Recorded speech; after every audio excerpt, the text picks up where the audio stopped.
tita mo? Hindi. Kinakabahan ako kay Mami. Bakit? Kasi baka magalit siya kapag magkamali ako mamaya dun eh. Kaya mo yan. Ginagawa mo nga ng practice eh. Thank you, Clarissa. Bait-bait mo talaga sa akin. Wala yun. Basta pag kailangan mo ng tulong, sabihin mo lang sa akin. Ako bahala sa'yo. Talaga? Kahit ano?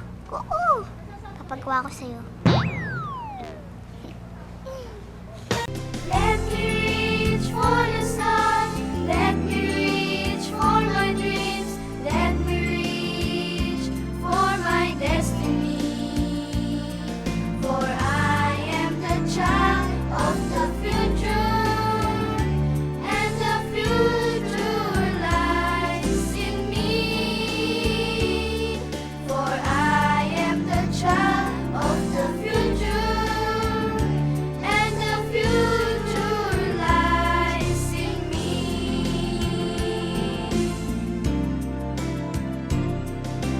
Let me reach for the stars.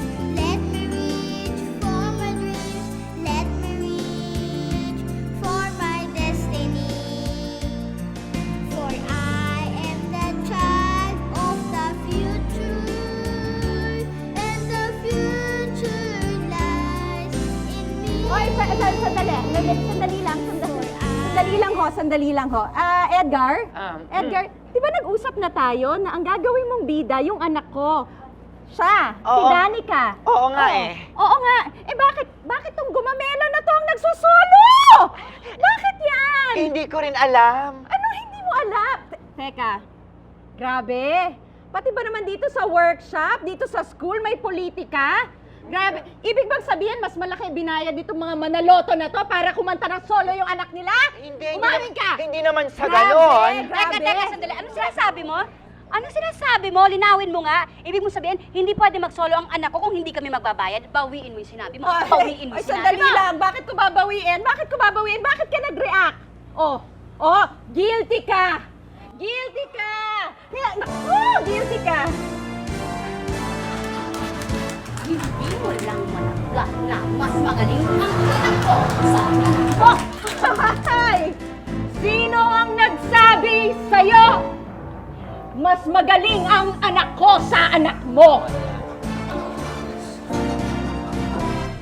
Elsa, Tina, tama na yan. Kailangan ba kayong magsigawan?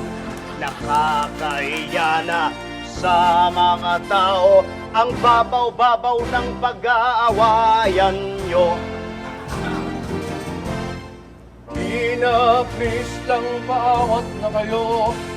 Baka naman kasi himatayin ako.